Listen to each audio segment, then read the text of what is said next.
the other parents will say around the house. Because that little bit of time just means that much of a difference. Yes, to get present. Yeah, it really brought me like right in the seat. Yeah. I think I was like floating in space somewhere. It's really, really good. Okay, so introduce yourself. Like, you call yourself Doctor, Goddess today, and I really want to get into what do you mean by the doctor and the goddess part of that name, and what made you name it that? And what made me name myself? Yeah. Okay, well, first of all, I'm an honorary doctor, so meaning like I'm a metaphysician, I'm a pastor, I'm a reverend, I'm a preacher, whatever. So like if I had a church and the reverend doctor, You would come to the pulpit. right? I love it. I love it. So that's one. But two, like it's just my study. I have a PhD in metaphysical science of counseling. So, and that's that. And then I have, that's it. Like, so the honorary doctorate and then a PhD in metaphysical counseling. And basically, goddess, because my work. So my work has been my life, right? So like being the example and doing the things and that I say do. So when I say this our brand manager who's helping us, and she says to me, she says, just when you do your interview, just make sure that you're not talking too magical. And I'm like, well, bitch, I don't know what that means. This is my life. This is what I do every day. So what do you mean? So basically being more simple, right? So that's where goddess comes from, is that I've lived this. I've been doing this. Everything that we sell at the store is things that I use. Things that I have used on my journey, that I've needed, that I shop from the store every day. Wow. Because that's what I use. So that's where the goddess comes from. And also goddess comes from the self-mastery, right? I mean, not by no means am I perfect, but self-mastery, right? Like being able to fix myself and do my best and be willing to do my best and even be willing to be called out on shit that, oh, okay, maybe I am doing that or being that way, but being willing to hear that and then change it. So that makes anybody a god, right? Because we all have the power to be our best selves at any given time, as long as we're willing. So that's why I call myself goddess. So everyone should call themselves goddess or god. We just should, even though it's controversy. We are our own God. So God doesn't exist but for us. And I know that sounds strange, but if you're not here, if you don't exist, then God don't exist. Because you don't exist. Right, because God lives through us. Right, and God only exists in your awareness of God. This is deep, yes. So if you're not aware, then there is no God. Right. So there we go. So we're all God.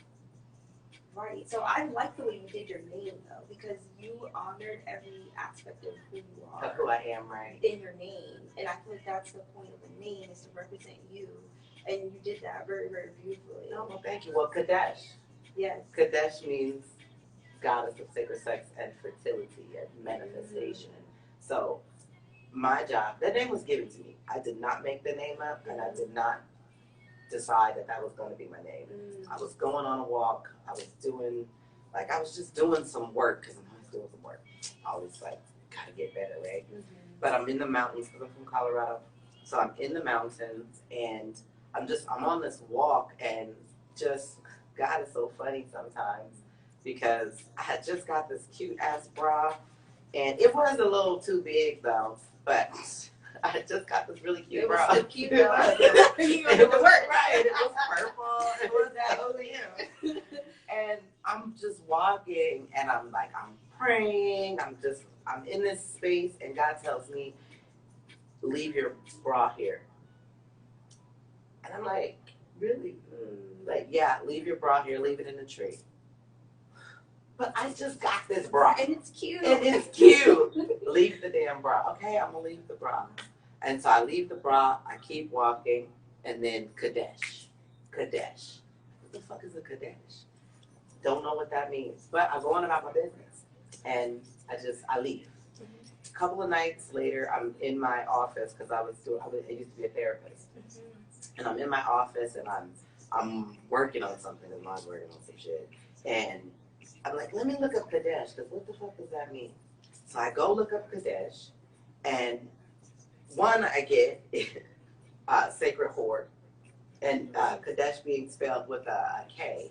And so in the Bible, it is a sacred whore. It is well, we know what a sacred whore is, and if we're talking the Bible, basically it's a dope ass female embodied person who's fucking the kings and all the important people to keep their energy going, right? So I'm like, oh wow, okay. So I do a little bit more, reading about it, and ancient definition of it beyond the Bible is the goddess of sacred sex and fertility. And so I was like, wow, okay, so you want me to go by that? Like, what does that mean? Well, as I continue to look up the etymology of the word, and that it could be spelled with a Q, and that spelled with an A at the end was feminine, and with not the A at the end is neutral. So, and with a Q, my real name is Akira, and it is spelled Aquira. So I was like, wow, okay, because I go by Q or Kira in my regular world, right? So it was like, okay, I guess God is really telling me you want me to use this name. So it took me a while to actually begin using the name. I started off with business ideas and having Qadesh affairs, which were, because Goddess of Sacred Sex, that is always who I've been. And so having sex parties, but more like sex education parties, right? So sex edutainment. So that was always what I had, on the road to doing. So to be given this name, it was like confirmation that my job is to embody Qadesh for you, for me, but so that we all tap into our sacred sex. So we all tap into being able to manifest ourselves. Fertility, not necessarily to make babies, but fertility is an abundance of whatever it is that we're manifesting. Fertility in, love. We want to be fertile for love, right? We want our grounds to be fertile. We don't want to block love and block acceptance and family and connection. And that's what fertility is about. It's not necessarily to have kids. And that's always been something that I would teach, is that when we just have sex for having children, that really limits the purpose of sex. It limits our time frames for sex. It doesn't even make sense. When we understand that sex is for pleasure and for connection and for manifestation and for healing. Oh, that's a whole different story. Right. It is timeless at that point. There's no age for sex if we do it that way, and if we understand it that way. So it just made sense that God would give me that name. And so since then, I have done all the things and continue to do all the things to embody Qadesh. So. Wow, that's so deep. That's so deep, because not only were you given the name, I think that's more powerful, because I feel like for me, I've been in a place where I'm trying to name myself, but you allowed it to come to you, and it took you to listen. Like, it took some level of obedience to be like, I'm going to let this bra go, because I know that feeling. You're like, dang, it's so free. And I'm sure that it would not have come to me had I not let the bra go, which is why I included it in the story. And I was intentional. So the truth, for anybody who's looking for their name, I was intentional about what is my name. I had gone to a retreat. So this had to be like 2012, 2013. But I had gone to a retreat, and one of my mentors, she's dope, because I'm also polyamorous. And on this retreat. Can you define what that means? Polyamorous? Yeah. Well, then I like to say I'm open. Okay. But polyamorous would be the way that people understand it, which is I have many loves, I have many relationships, and there's not a limit. I'm not limited to 5 loves. It's poly, so I can have multiple as you want. That's right. And I also have a long-term relationship for 20 years. Oh, that's so interesting. So how do you balance multiple loves and being in a good relationship? Skill. That was so honest. What would you say the skill still is. Conversation. Oh, so it's about communication. Yeah, absolutely. And being able to be honest and vulnerability. Oh, that's a big one. Right, vulnerability is, right, that's not easy, right? Yeah. It's not easy to say you want something that might hurt someone's feelings. It's right. not easy to do things that seems like it might hurt someone's feelings, or even when your family even isn't on board per se. But we do things that we're going to do anyway, so skill. Like, and conversation is just key. So, and honesty, you know, I mean, you don't get very far if you're lying. That's then we're cheating. Right, So, and you're saying like it doesn't have to be that way. Right. If you just talk about what you believe. Yeah. And it's not that easy. Don't get me wrong. Yeah. Everybody's not equipped, but it is a spiritual journey. So that first and foremost, anyone who I say, if you're going to be poly, then you need to be ready to work on yourself, because being open means you're going to do your work and not act a whole fool if your partner has another partner, or if your partner seems like they really like this new partner and you feel jealous, and then you want to make your partner stop seeing people because you feel shitty. The real work is in you dealing with your shit because of how it makes you feel and all that stuff. That's right. That gunky, That's right. Which has nothing to do with your partner. Not at all. It's all about you. Yeah. Your perception. That's right. But nobody wants to hear that shit. No. Because people, well, you agreed to be monogamous and all that, but you know, we agree to a lot of shit that we change our minds. Right. That's true. You're allowed to change your fucking mind. Come on. I like that though. It's like we're giving ourselves permission. Yeah. But where was I? Why did I tell you I was calling? You were telling me about your name and getting rid of the bra. And feeling like that's what you needed to do in order to get because I had gone to this retreat. Yes, okay. And on the retreat, my mentor, I didn't know she had a different name. But she did, and it was Hakashimut. And I'm like, first of all, it's a mouthful. I'm surprised I could say it. But I thought it was dope. But she had a naming ceremony from, you know, the practices that she follows. And I'm just not in any religion, so I'm not going to be named by anyone. And so, but I did ask God for my name. And so it just came, but it wasn't, you know, I didn't realize that was the name until I did all the research and all of that. But I did ask God, well, what's my name? You know, and so. Wow, so if you ask, you shall receive. You shall. And that was a perfect example of that. Yeah. Whoa, so we just need to be asking more of what we need. Yeah. You're like, that's simple. You're like, is that simple and easy? Oh, wow. But it's not always. Don't get me wrong. Sometimes I forget too. Right? So I think it goes back to the vulnerable part of it. You gotta be vulnerable. You gotta be vulnerable. Yeah. Take off your bra in the mountains. And let it hang free. Hey, I barely wear a bra. The only reason I have on a bra right now is because what I've learned is that when I'm on camera and I've got all these kids, fuck them. Because my titties hang down to my knees. And so it's not cute on camera. It's something you do behind closed doors.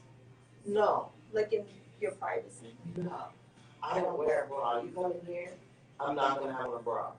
Okay. Yeah, Isn't that go freeing? the bra. It feels amazing. Yeah. COVID really, I started. It started with COVID? Well, it started every day with COVID. Before COVID, I was like kind of not wearing them. Summertime, I wasn't wearing one.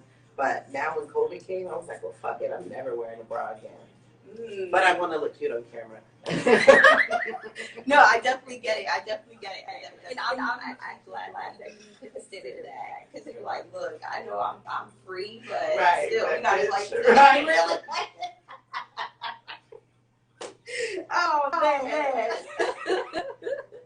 Yeah, it's definitely that. But not wearing a bra is definitely free. It is because the only reason we wear a bra is because it makes people uncomfortable to see our nipples. Fuck you. It's about the nipple.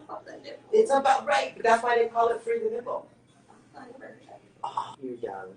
Free the nipple. That was like a thing. It was a thing. It still is kind of a thing for older feminists. Okay. That you don't wear the bra. Free the nipple. The point of the bra was having women's nipples visible was it's offensive to men, or it's not professional in the professional world. But that's bullshit.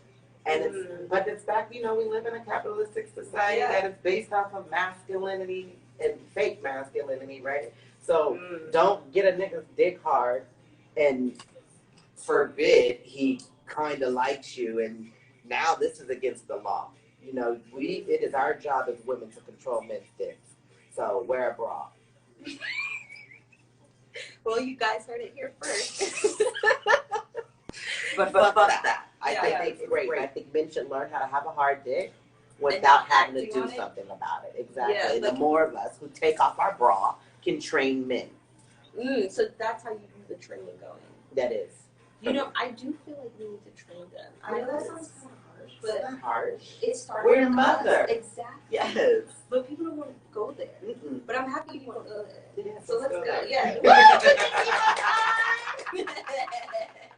Put them on.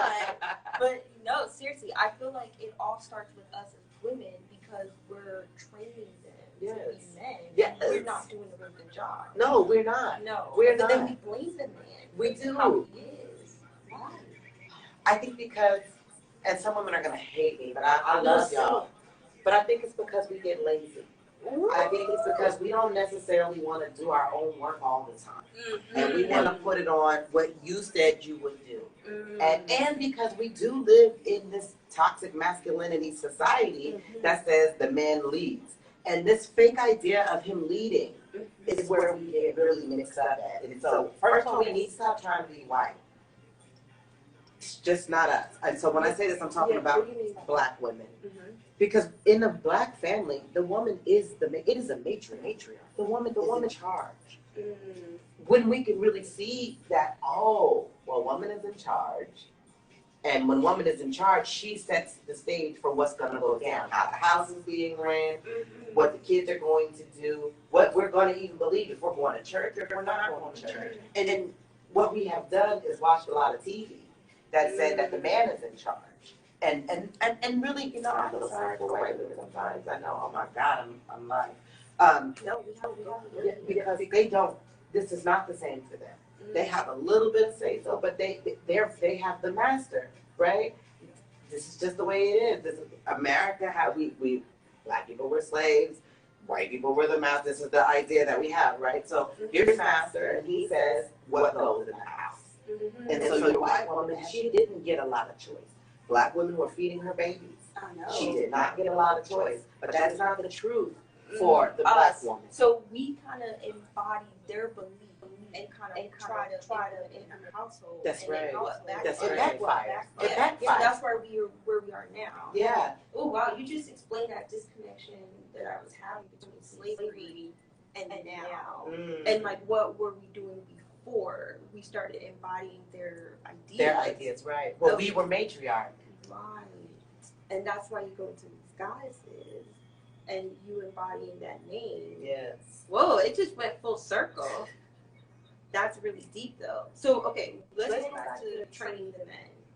As mothers, what are some things that mothers should start doing earlier on with their sons? Oh God, well just for the control of the dick. One thing that I do is I'm naked around my children. You know, and I got 4 from my body.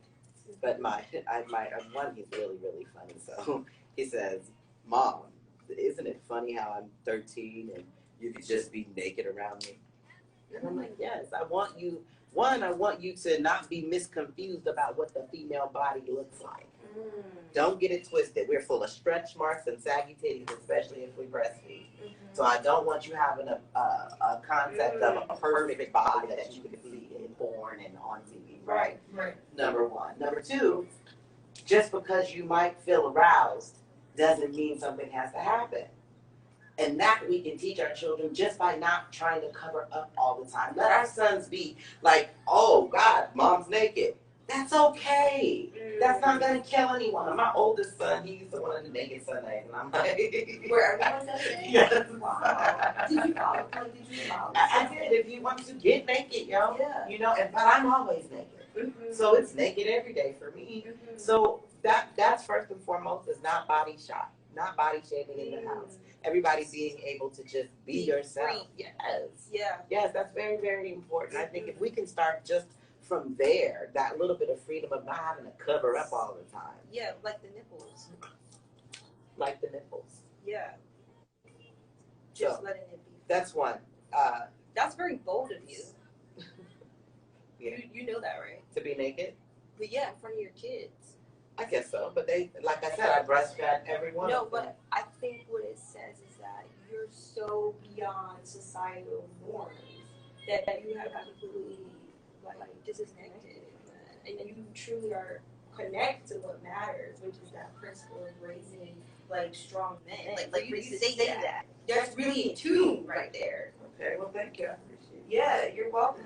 Like you're so beyond societal norms because that's frowned upon. It is frowned upon. Yeah. Yeah, that's true. That is So true. are you open to that, like when it comes to like your social group? Like, what do you mean? Like, am I naked with my friends?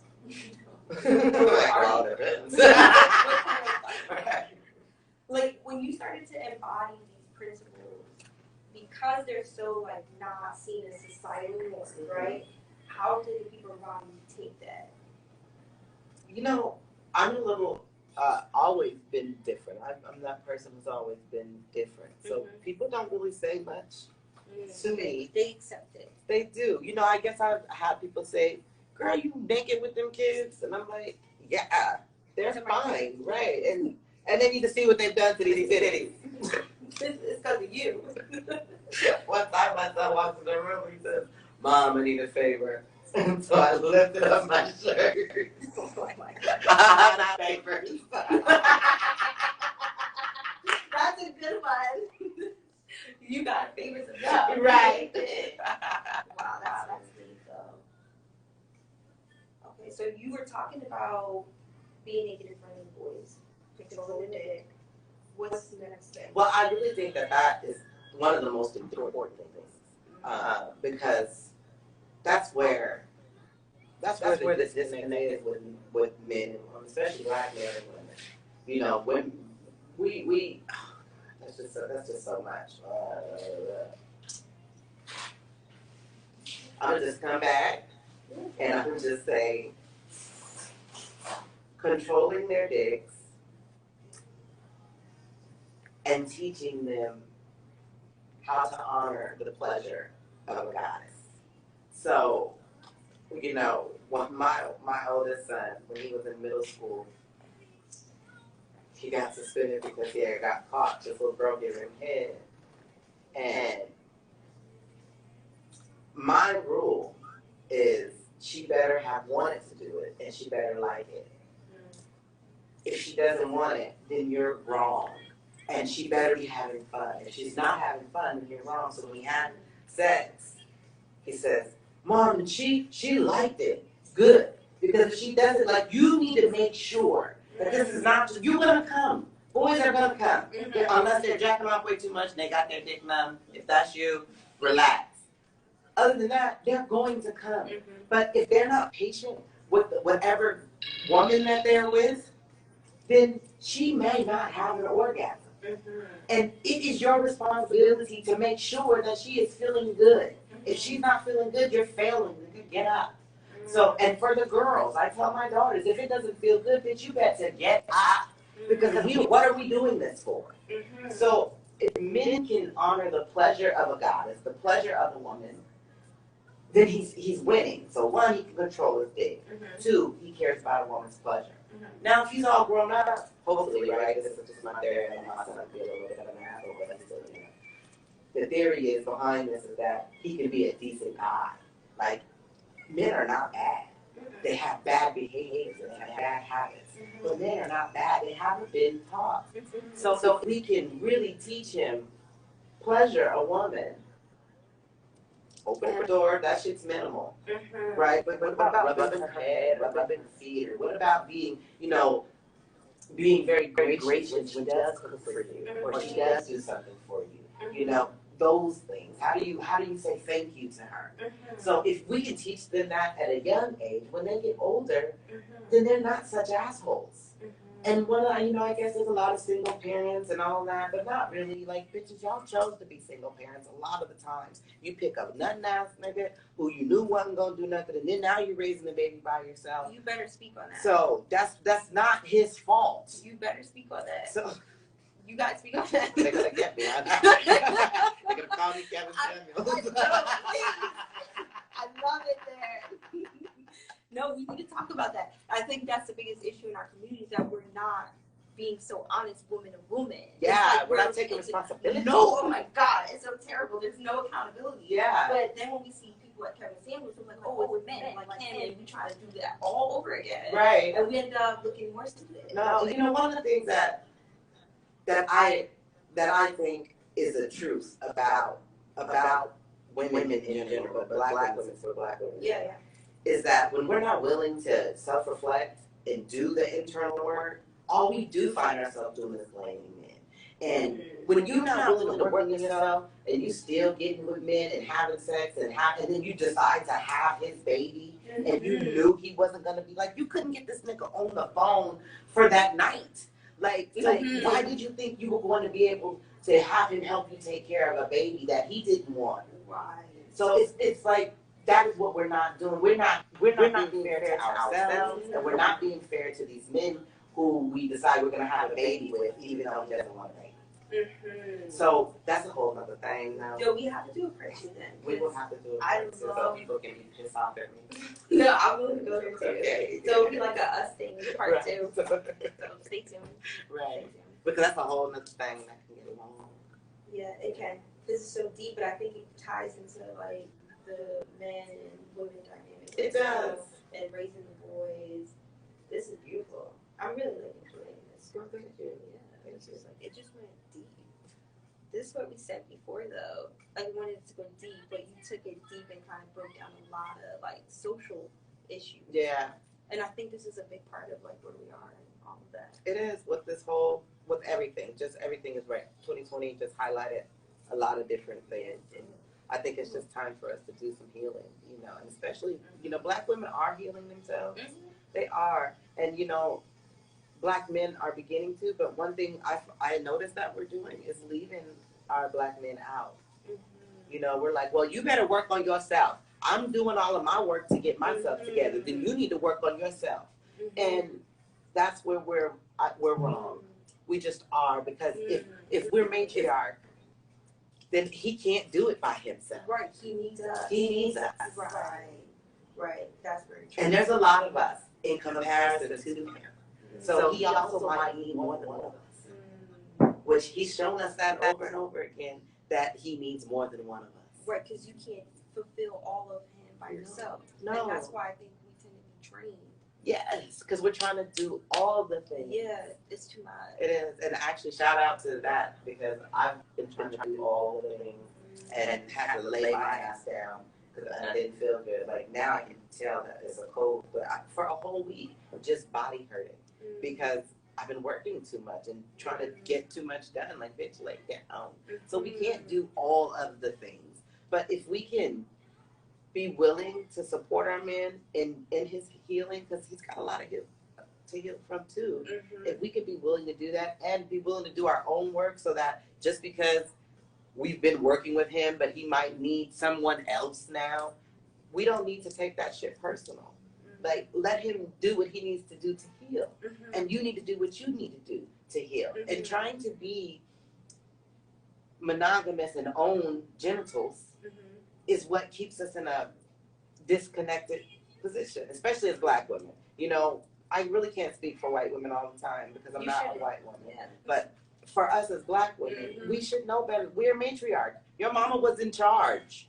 Yeah, my mom was very much in charge. And when I started listening to like Kevin Samuels and stuff, I was like, wait a minute. Wait, my mom was in charge. Does that mean she was aggressive?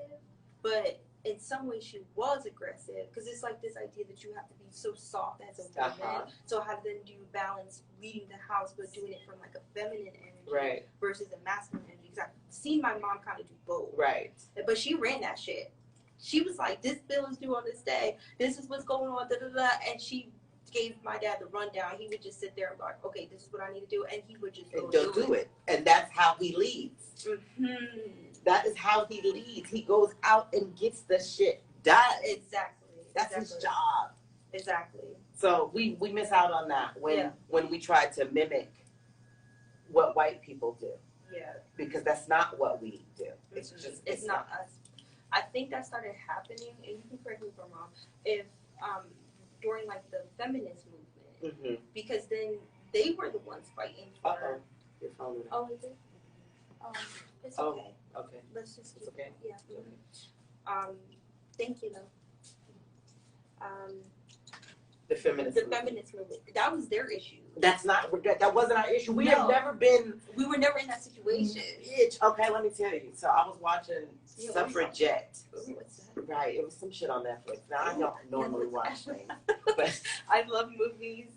But it was good, and it was about the white woman's her rights, right? So before women could vote.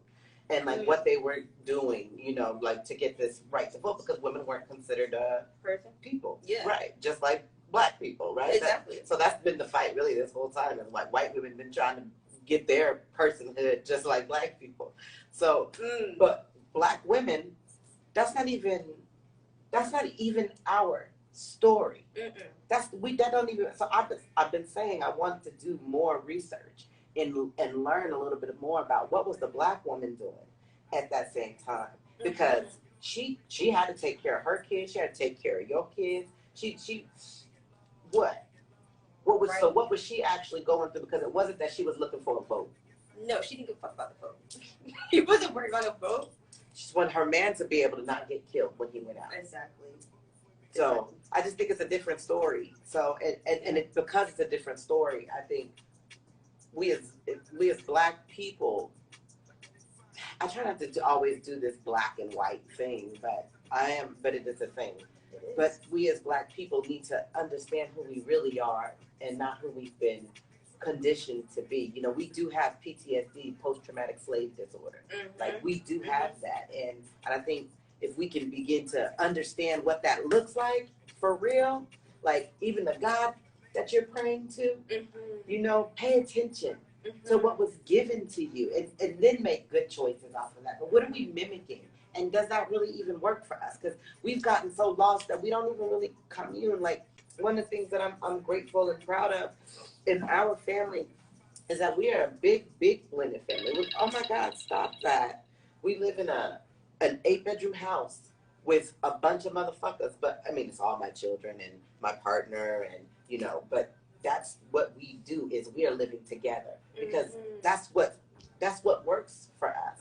When you think about, like, we call them dysfunctional families, but what is that? That's grandma living at the house, mom there, and all the kids, and maybe auntie's kids, and some cousins that all live there. So, but that's how we do, is we are tribal people.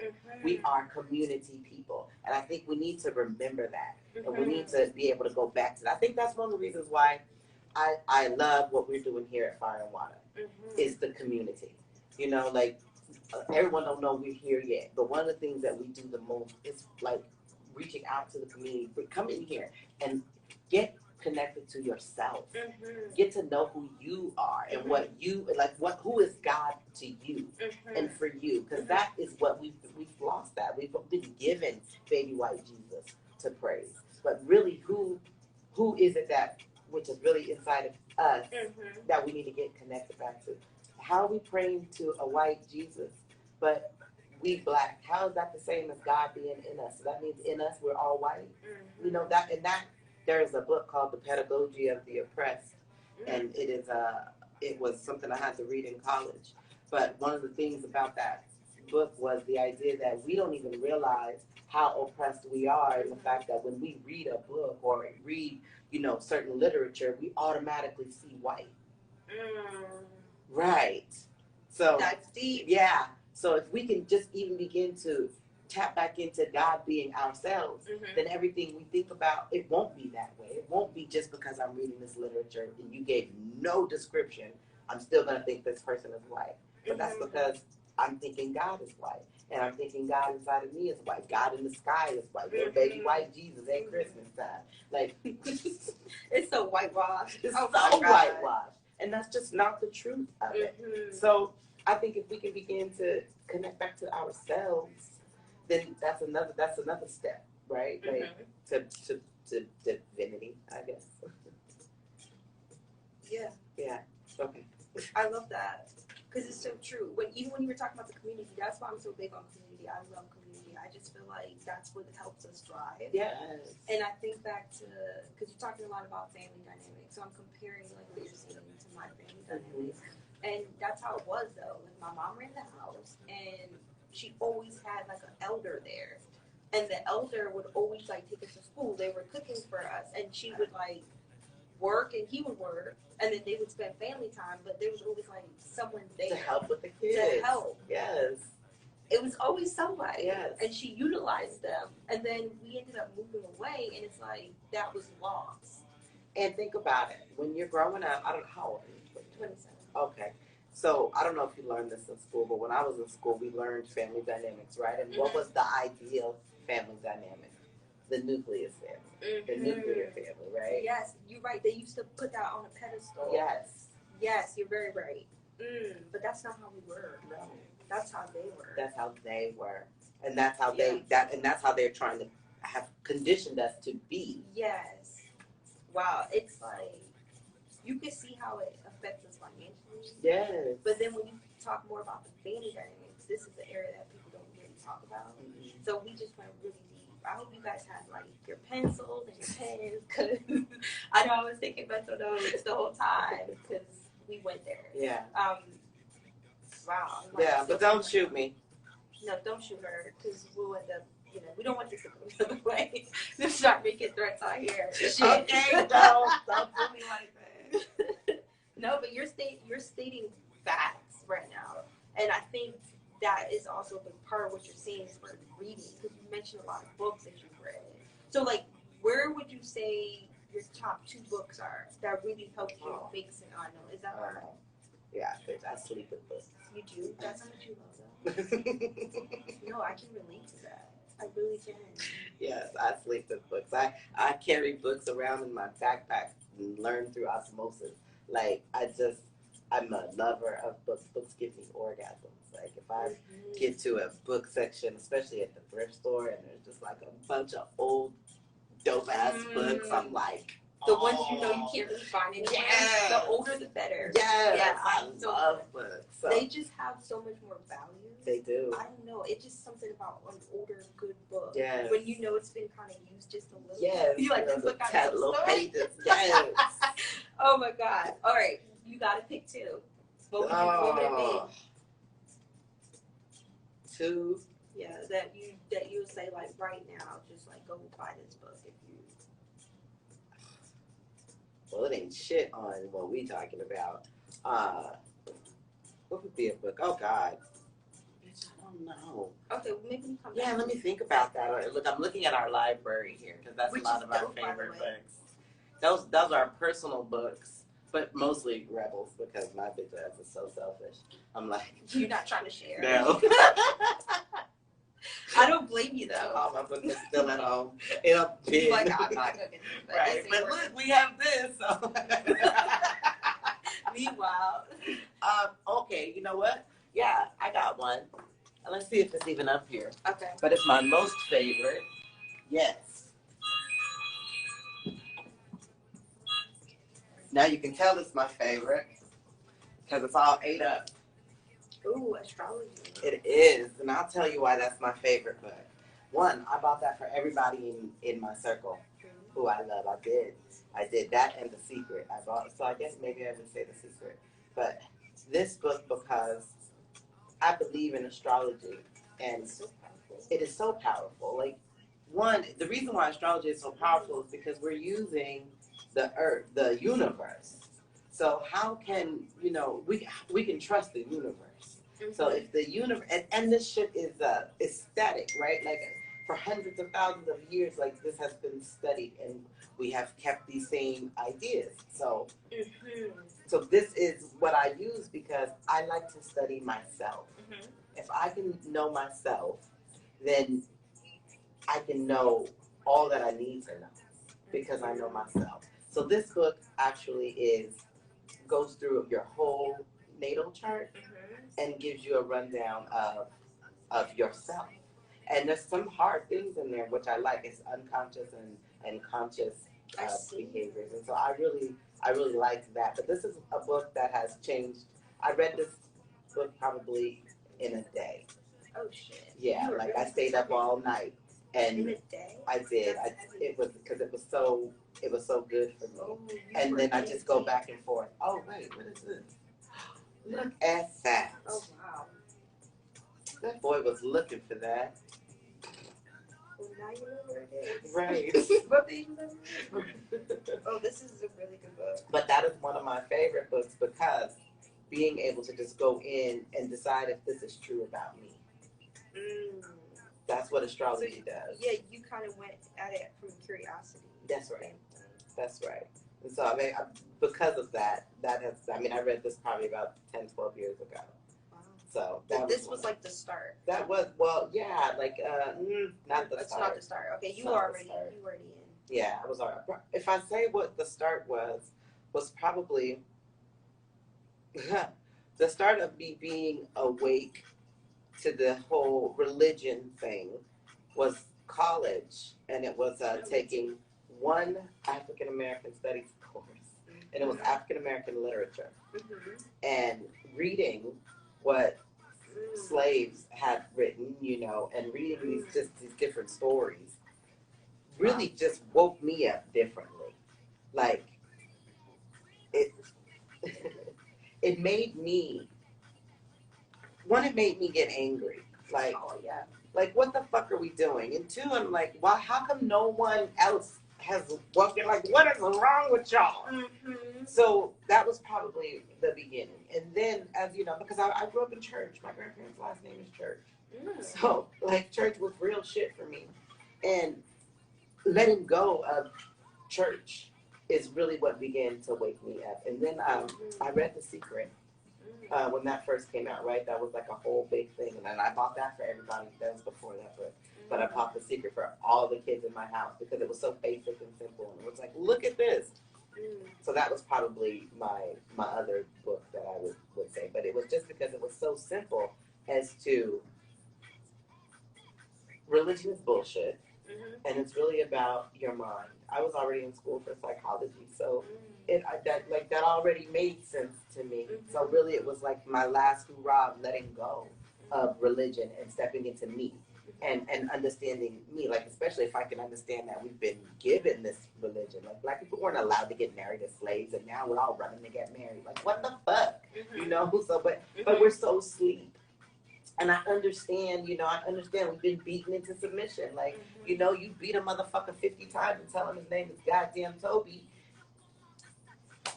His name is Toby. So I get it, and then what did they do while they did that? They beat us and read us Bible scriptures at the same damn time. So what is your relationship with the Bible? Oh, you mentioned it earlier, but I'm very curious to know. I believe the Bible is a book of spells.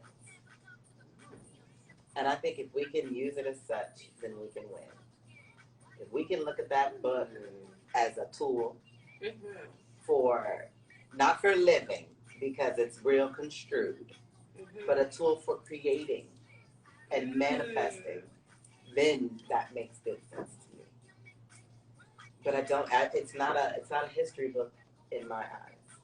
I could see that though, because it's very like, I don't know, some of the stories in there, like it's mythological. That was the word. It's a myth. It's like yes. It's like saying that if you go read all the stories of the Greek gods, and now we're gonna say these are true. So how come snakes don't talk now? I'm just saying. That's a real good question though, because they don't talk now. But we all gonna just act like that's okay. We didn't read that part. No. Right. So, but I appreciate the Bible, but for me, it is not, it is a book of spells. And so for me, I'm learning how to use it as such. So, and how you go about that? Well, there's just different scriptures that we can pull up, and especially like Proverbs, that's a key right there. You're talking about spells. So I can see that. Yeah. Because it tells you exactly how you, and you said it starts with your mind. Yes. It tells you how to think morally. Right. Yeah. Wow. Okay. So that should probably be Proverbs. I know I'm writing down on my list. And if you understand our history, we were actually pretending to follow Christianity, but doing our own religion. Yeah, it was a cover-up. It was a cover-up, and somehow y'all niggas forgot. Like, we got too deep into it. It became real. Right. Mm-hmm. But it was a cover-up. It wasn't that we were really practicing it. No, it was a disguise. Yeah. And so, I don't know, it's just unfortunate that, you know, we can't quite, not we, people can't quite see the trick, you know? Yeah. But that's why we're here. That is why you're here. And I have to say that I got a Reiki session done by Rebel. Yes, shout out Rebel. A great experience because she started off, she was just like, here, take the CBD.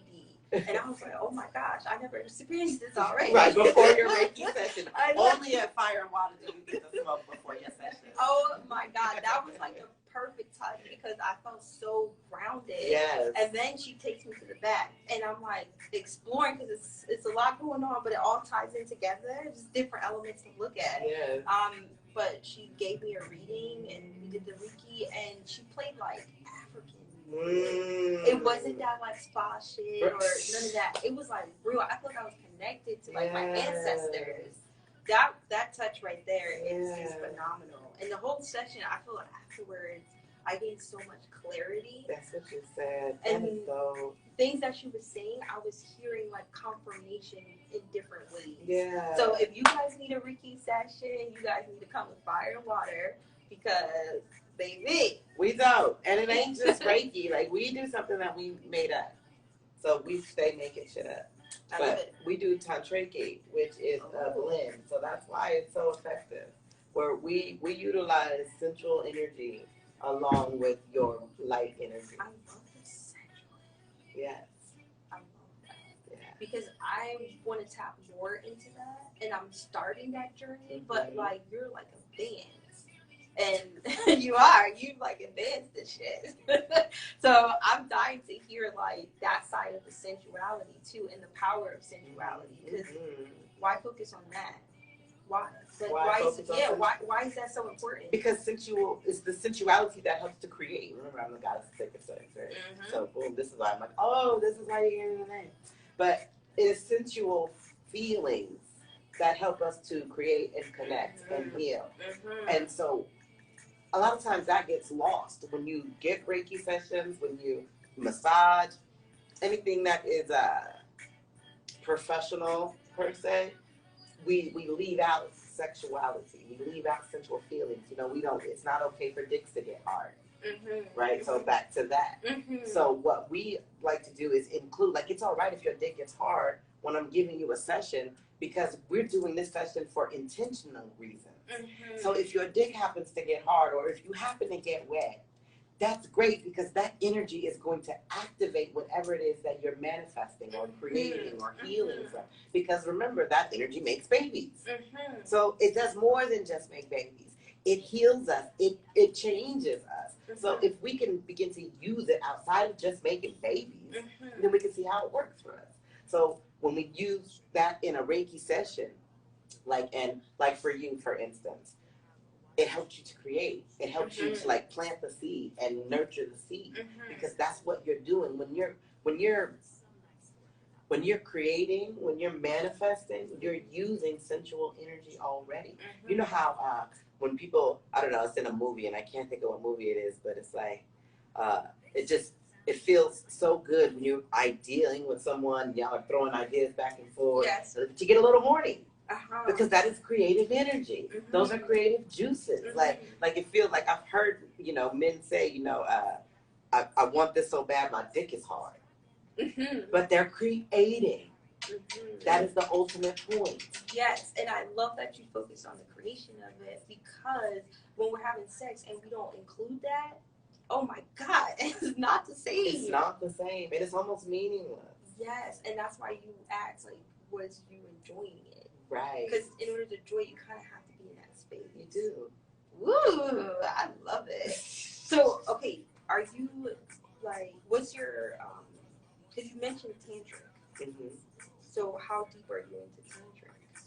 Oh, well, I've been studying tantra for a long time. It's one of my very first experiences with manifesting was through sex magic with my husband, and that was so if y'all do your homework, Which you should always do your homework. Think and Grow Rich has. Oh my God, that book!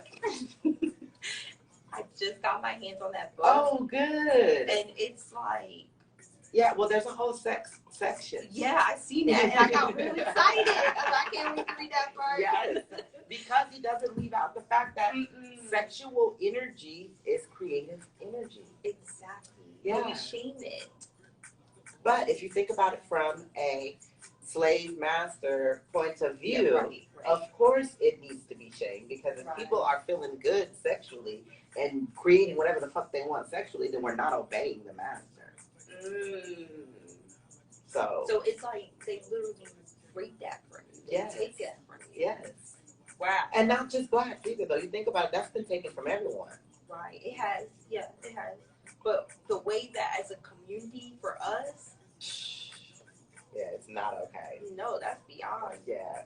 What most, other people. Yeah, you better not be manifesting. Oh, my mom just talked shit to me about my posts on my page. Oh. But it's like, this is my work. This is what I do. You know what? So I pole dance, right? And I sent my mom a video, and I was so excited about it. Yeah. And she was like, "What is this? You sent me a video of you on a pole in front of people."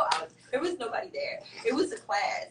And she just went off on the deep end. The lady did not talk to me. Oh. And she was so, mad that I was doing this. And I'm like, bitch, you're missing out. You need to get on the you phone. need to get on the phone, goddamn. You feel a whole lot better. Exactly. You need to let loose. Yes. She was so uptight. My mom be so done with me. But I don't know how she raised me, but I love her. I think she raised me well. Yeah, I think so too. I think she did a great job. Yeah. But as far as expressing myself sexually, I don't ever want to hinder myself, and I only just want to get better and better at doing that. But Tantra, I've been practicing and studying, I guess for the past 15 years. I could always do better and learn more, but the reason I have studied it and practiced it is because it is a manifestation and healing technique. Absolutely. And pleasure, of course. Absolutely. But pleasure is medicine, so that is the healing piece. Yeah, pleasure is medicine, and it really is, because when we are in a pleasurable space, we release our happy hormones. There's 5 happy hormones: oxytocin, pitocin. Oh fuck! No! I'm not gonna be able to do it. But there's the dopamine, serotonin, oxytocin, dopamine. Fuck it, but there's 5. You got pretty far though, because that's pretty good. We almost got it. Yeah, you were on track. But those things come from they release into our bodies when we feel good. And that's because after sex I feel really good. Right. Even the next day. Yeah. It carries on. It's right. You're fucking hopping around. Yeah, I know, with a smile like right. everything. Oh, she got some things. Yeah, exactly. Clearly. No, but it really is, and I wish more people would tap more into that space because. And I'm going to say this because I was thinking about this earlier. I was reading this post talking about orgasm and talking about women not being pressuring themselves or thinking so hard about having an orgasm, and that it's okay for them to have sex and not have an orgasm. And I'm just going to say I don't think that that's true. I was going to say. I don't agree with that. But it's a medicalized thing that is happening in this world. Like, where women can't have orgasm? Where we are training women in sex therapy that it's okay if you don't have an orgasm. And that it's okay if you're not really turned on, but your partner wants to have sex, and it's okay for you. You're supposed to just do it? But it's okay. Right. But it's okay because you're doing something good for, your partner. And you want to connect. That's white people think. But no, because black women are doing it too when they don't want to fuck their man, but they don't want him to fuck nobody either. So they do that too, right? But is that us or is that white people? Well, it's still, right, it's a conditioning. Right. Yes. Right. But, Because you will get a lot of women say, well, if I don't want to fuck him, he can go get it from somewhere else. So she'll force herself to do it. She will force herself to do it, and that's not. At least if you're gonna do that, you gotta. Bitch, you better have an orgasm. You gotta get something. Goddamn, what's the point? Right. What is the point? You are raping yourself. Right, because you can't enjoy that. So that's not okay. You know, orgasm is important, and if we're gonna be having sex, we should be looking for orgasm. And if you're not getting orgasm, and if you're not able to speak up about the fact that you're not getting orgasm, then stop fucking that person. Yeah. And it's the wrong person because you can't even fucking talk to them. So stop. It is very important to have orgasms with sex, and don't listen to none of the bullshit you might find yourself listening to that says it's all right just as long as it feels good. Bitch, no. If you're not having orgasms and it happens to feel good, I'm gonna need you to do the internal work it takes, because why aren't you letting go? Holding on to something. Yes. That's what that can resemble. Yeah. Wow. Yeah, and that's not okay. Right, because I can see that. Because you really do have to let it go when you're in the moment. Yes. Because then it allows your body to just do what it needs to. That's right, to release. To release it. Oh, that's the bliss moment. That's the bliss moment. And if you're not releasing, but you're fucking, it's like, what are you doing? You're not healing. You're not creating. You're just giving up some ass. And I don't agree with that. No. So I don't think we should do that. I think we should be having lots and lots of orgasms and multiple orgasms. Don't listen. discount You yourself. don't just need one. No, you need several. Like in one session. Yes. No, don't be. Yes. All right. So there's a lot going on here. Yeah, there is. And I love all of it. So we got Reiki. We have the tantric. Yeah, tantra. Tantra. Okay, that's how you say it. I like the okay. Tantric is the. What is there tantric is the adjective. Tantra is the noun. Got it. Okay, tantra. What other services do you guys have here? Oh God. We do readings. We do the energy work. We do classes. I didn't do classes. I haven't been to one, but I see that and I'm like, this is some good shit. Cause you do like full moon stuff. Yes, we did. I like that. Ceremony. You do breathing exercises. Yes, we do chanting. Yes. We do meditating. We do yoga. That.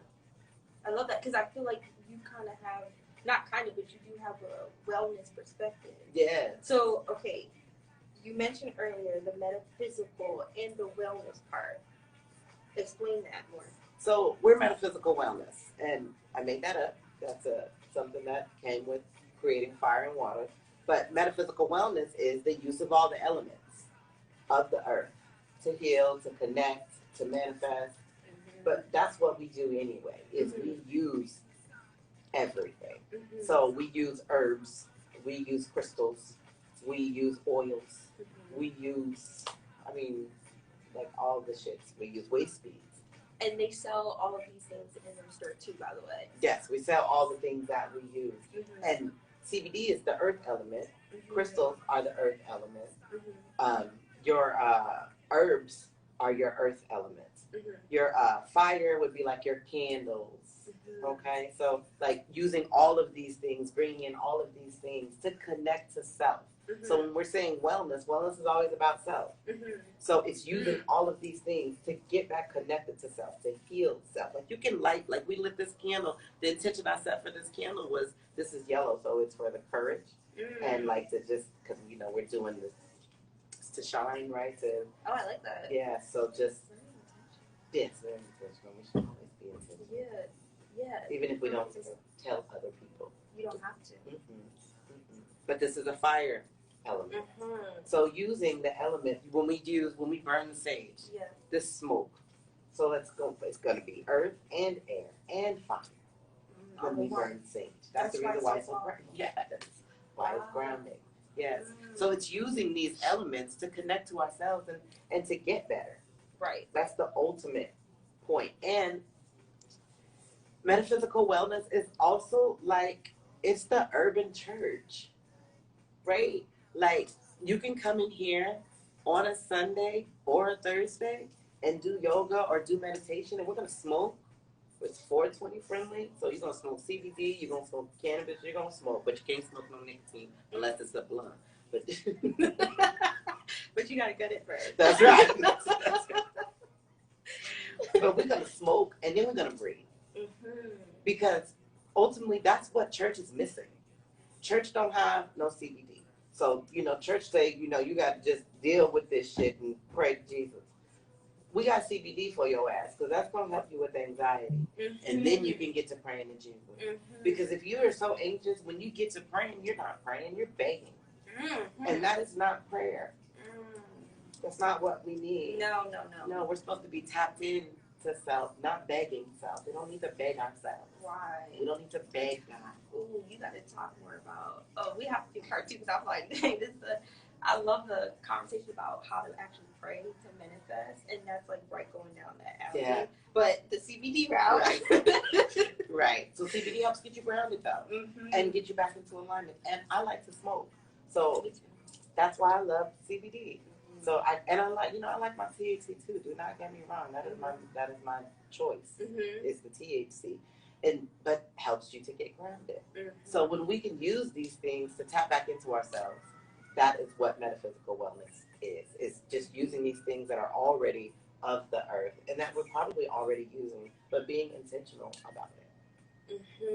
And I like that you keep going back to the intention, because that even goes when you're having sex. Yes. When you're raising the boys. Yes. When you're choosing to have a baby. Yes. All intention. Like, what are you trying to do here? Yes. That sets the tone. Okay, so what is the difference between CBD and THC?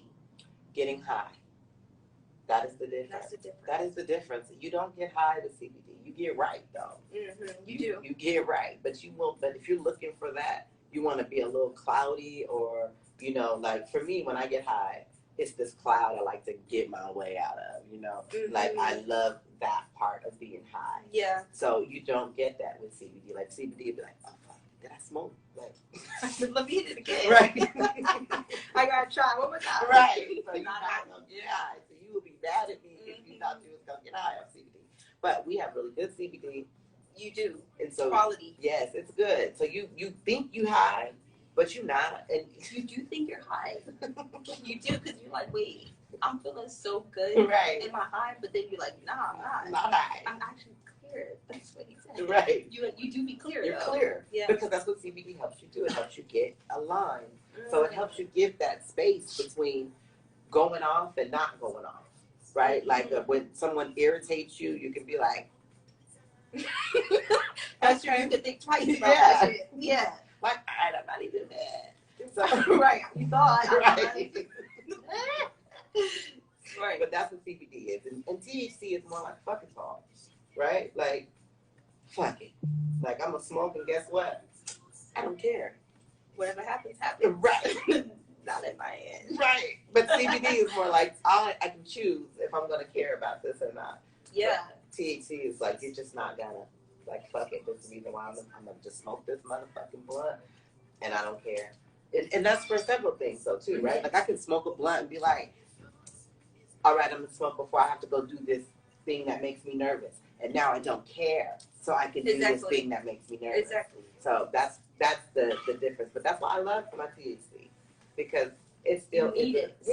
Yeah, I still need it. It's great for anxiety, just like CBD is great for anxiety. But I like to be high. Me too. That's the whole fun part. Right. I want to be high, so I'm smoking THC. But if I'm like not necessarily wanting to be high, then I'll smoke some CBD and still get what I need. Because all you really need is the grounding. That's right. I need the grounding. I love that. Yeah. And you guys sell that here. CBD. The CBD. Yes. Yeah, the CBD. You sell it here. Yes. If someone was trying CBD out, what would you say is a good blend? I would say go with, depend on what you need. So if you're sleepy, or like you want to get sleep, or you're trying to get things done, depending on what it is that you're looking for. So if you want to go to sleep, I would suggest indica for sure, or even just pretty much a hybrid, right? Because it's going to give you what you need. If you're sleepy and you get CBD in your system, you're just going to go to sleep. Like, there's nothing, you're going to be asleep. There's nothing you can do about that. But if you get something that is like more of a sativa range, and you'll be able to at least stay up. Exactly. And so if you're not looking to be sleepy, I say sativa. If you're sleepy, go hybrid or indica. Like, not sleepy, but if you want to get sleepy, go hybrid or indica. So we have like Granddaddy Perk. That's a really good indica. We have some Cherry Garcia. That's a hybrid, but it's a good, like, super, super relaxer. It sounds It's okay. And then we have lavender kush, which I actually have been smoking. I like it. Yeah, it's good. It's a hybrid, but more of a hybrid sativa. Oh, okay. I can do hybrid more sativa. Right. I'm not a fan of hybrid. Right. Well, it's closer on the sativa, and it's Okay, CBD. So okay, with CBD, it's just going to be a little bit different because it's CBD. So majority of strains CBD are hybrid. It's just depending on what they're mixed with is going to make them lean towards more of an indica feeling or more of a sativa feeling. So anything that's mixed with a diesel is going to be more of a sativa feeling, while anything that's mixed with like a perp or like I want to say a kush, but not all kushes because that lavender kush is not, so that doesn't count. Okay. But You like this one is excluded. Right, but kushes are going to be more indica.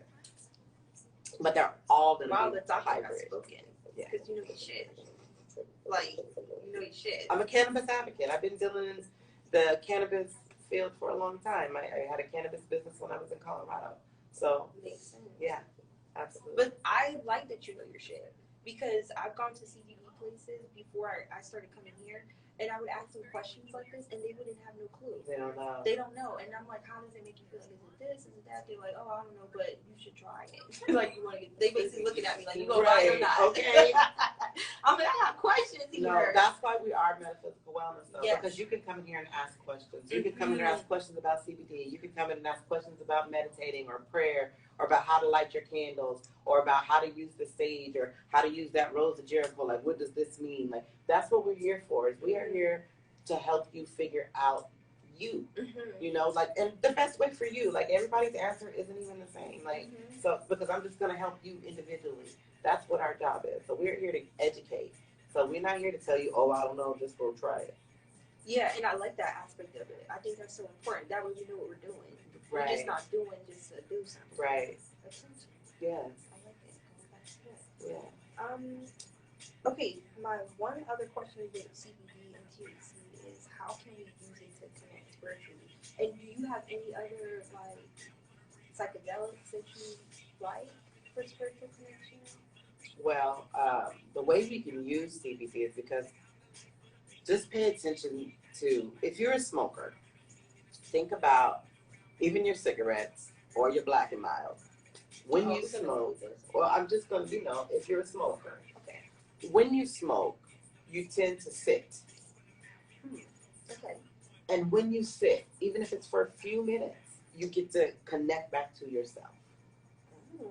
So if you're going to smoke CBD, one, you're not going to be high, but you're going to be relaxed enough to connect back to yourself. Just intended. Just be willing. And you will begin to connect back to yourself. So that's how, that's one of the main things. Like, even hookah, which is why we sell hookah. I mean, we bought the store as a vape shop, of course, but reason why we still sell hookah, and we sell CBD hookah too, but reason why we do that is because even hookah, you sit down and you're smoking, it is an opportunity to connect back to self. So that's one of the things that I just encourage people who come in here who may not even be into the spiritual side of things. But if I tell them that, then they're like, and they at least want to try that. Yeah, they want that experience. Yeah. So, yeah, at least to yourself. Yeah. Okay, so just utilizing it and then sitting down. It's naturally going to make you sit anyway. Exactly. So being intentional about, okay, I'm going to sit and connect with myself. That's right. Okay. Yeah, like, what do I want? What am I feeling? What are my desires? What are the things that are bothering me? What are my goals? What are my dreams? You're really in there. Yeah. In tune. And I do like that effect of it too. But when you got that high feeling, okay, so what about THC? Can you use it in that same way? You can. Hell yeah, you can use THC in the same way. Okay. That's my medicine. So, yeah, I can smoke and write. I can smoke. You get so in tune in that shit. Yes. Yes. I feel like it kicks up the creativity. Yeah. Because you in that cloudy world. Yes. Like, you creating what that world is like. Exactly. That's what I enjoy about it. And then you kind of bring it to earth when you start writing it and dancing it Yes. and really embodying that vision. Yes. Oh, I love it. Thank you. The deep end, baby.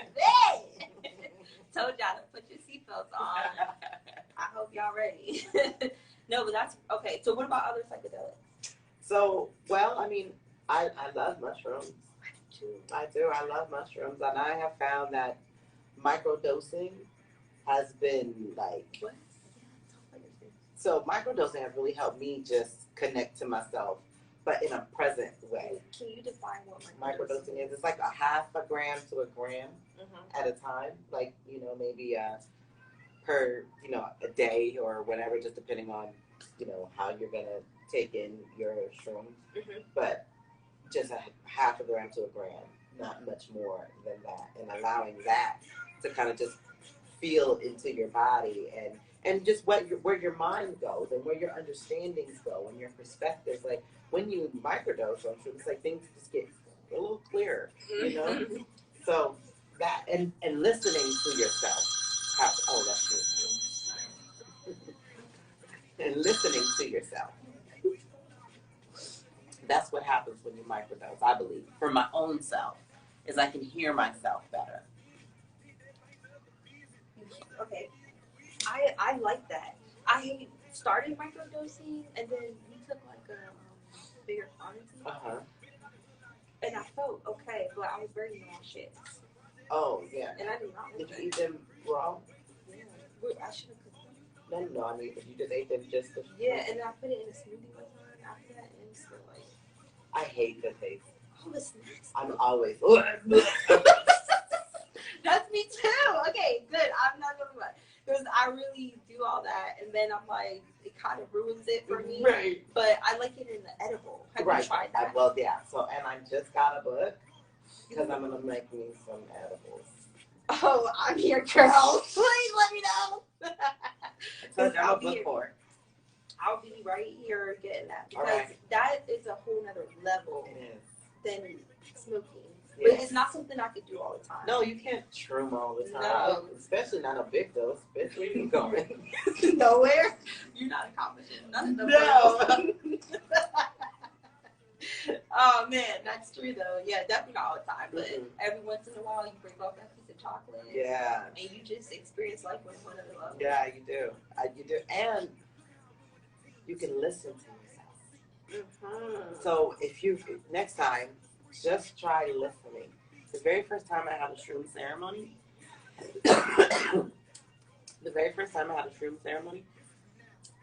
I kept getting this,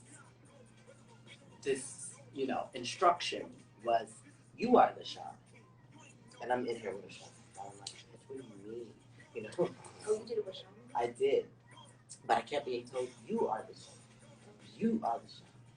And so that was big for me. But I also I was like who? Like, okay, then what? Like, now what? What does that mean? Yeah, what do I do? Right. So for me, like, I'm just being able to continue to tap into, well, then who is this shaman? So that's my next journey, right? So tapping more into being the shaman. I can see how you are the shaman though, because you already established that here. Yeah, I guess so. Yeah. Through what you're doing. Yeah. And then it ties back to your name. Because your focus is, you're the shaman, but you focus more on sensuality. That's right. And helping you manifest with that energy. That's right. Look at you. Yeah, and then you give us all the tools we need. Yeah. Okay. I know. You got my wheels turning, man. I love it. I feel like we covered everything. How are you feeling? That was great. Like, yeah, it was great. Okay, so originally, before we got on, we were saying that we wanted to give like somebody that stayed on until the end a free reading from the one and only. So I don't know what this is. Yeah, let me see. There's like 6 people.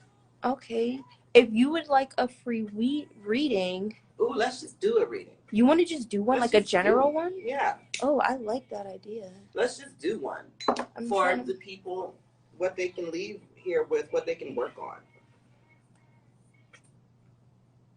And in that way, it doesn't have to be just for one particular person. Oh, the comments are so good. Oh, are they?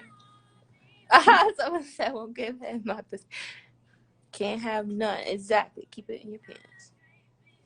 Yes, people had really good sessions here. That's awesome. Great. That is beautiful. See, guys, everybody that has had a session already knows the vibe here. So if you had a session here So, and you felt cleansed and everything in between, oh, I'm just trying to acknowledge everybody. This was such a great conversation. this was fun. I enjoyed Oh, it. are you guys excited for this reading? Because, like, I'm low-key excited. A general reading, guys. This conversation alone was, like, deep, but we still only scratched the surface, and that's really the truth. There's so much more. All right, I'm tired of thinking this now. All right. So You we're gonna ready? use my special cards. My special cards. These are special. I love these cards, and these are actually the Medunitaire. Oh. And that is one of my my beautiful. She's my poly mentor. Yeah, let's do it. She. You're funny. Like you're on your. Start doing them chatting a little on me. I said, "Oh, you better lick them lips now." Okay, perfect. But when I was doing my initial training and learning about these different spiritual practices, I follow Progressive Love is who it is. That's one of my teachers. Those are my teachers. So now, what are they? The Is she on like a mystery school? Yes, she is. What is it? Girl. Psalms Mystery School. You guys better be writing this down. Yeah, that's what she is now, right? Psalms Mystery School.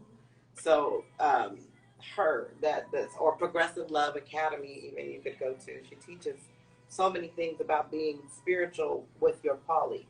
Like that shit don't work unless you're willing to work on yourself. So these cards though are the first deck that I really fell in love with, and when I was taking her class, I was taking a certification, and I'd made my own. And so I did. I was actually having a grandbaby at the time, and she was being born early. You're a grandmother? Yeah. No way. Whoa. Okay. But I was in the delivery room, coloring my cards. Yeah, and that was only because they didn't have them in print. But now they're in print, and so I have a deal. But I love these cards because this is the energy that I work with on a consistent basis. So whenever I'm talking about what's happening in the ethers or like what season we're in, I'm usually relating to these cards, like these colors that I wear. I change my jewelry every season, and it is based on what is happening. And so this is a Stebic or a negotiator or Olaboon or Papa Legba. There's so many different names that you can call this energy. But what I like to use, Papa Legba.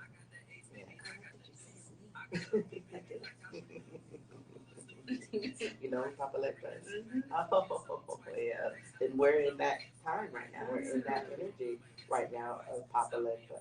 So which is the crossroads, which is the father of direction, right? So we're in that right now. So if you ever hear me talking like that, that's usually the things that I'm referring to. So we're going to use these cards to do a reading. And I guess the ultimate question is just, What's the question? what can we take? What kind of energy can we take from this? Like, what kind of something we can take from this? Yes. From today? Yes, I love that question. That? Okay. Yeah. All right, good.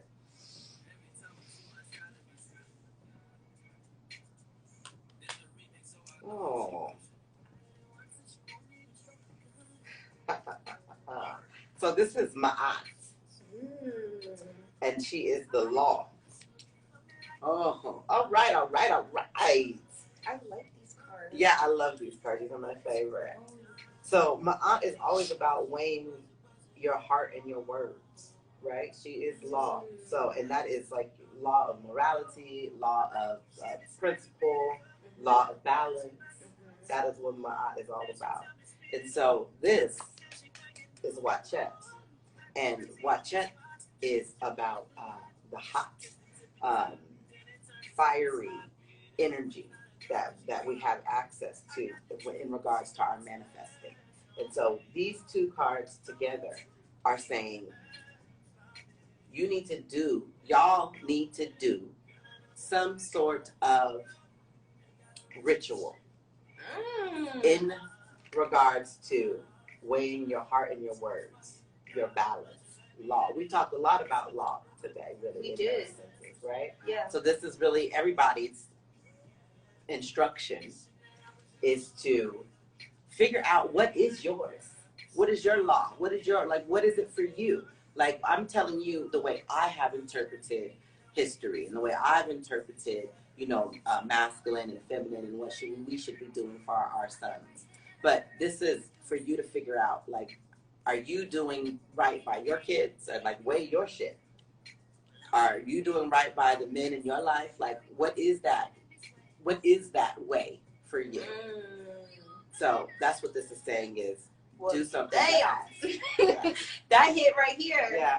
I'm like, that was on point. Yeah. Does anyone else feel like that reading was on point? Yeah, that's kind of cool. Just 2 cards. Yeah, that's all. Yeah, with this, we only pull again if this is like, so since this was empty, we pull again. And then it tells you you're done. Yes, right there. we're done here. So, well, this just means do this work. Like, there's work to be done. That's what this full means. That there is work to be done. And in regards to what is the law, what is the balance? And we're at that point right now where a lot of people are questioning that shit. Yes. So the fact that came up, like, we're questioning it in the greater society. Yes. And now it just said, hey, start with yourself. That's right. Go within right now. Yeah. What is yours? What's yours? Yeah. Don't listen to all that. That's right. Weigh your shit. Woo! It just got real hot here. We don't call it the hot seat for no reason. Yes, okay. I love it. Yes! All right, do you have any last words that you want to share with everybody? Well, just thank you. Thank you for the space, and thank y'all for showing up and asking questions, participating, and just being here.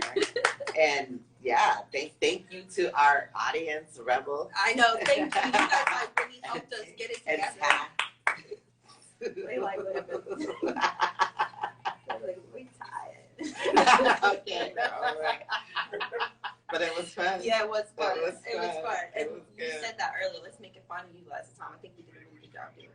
Yeah. Do you have anything coming up that people can comment? Oh, for? shit. September is Self-Care September. So we're going to have things coming. Make sure you guys follow us and turn on your notifications to know when we're posting, because first of all, we be on some bullshit, y'all. They really do, though. But it's really good stuff. Don't you sleep on them. Don't do it. So follow us or just turn on your notifications, because September, we're going to be doing just a month of taking care of self.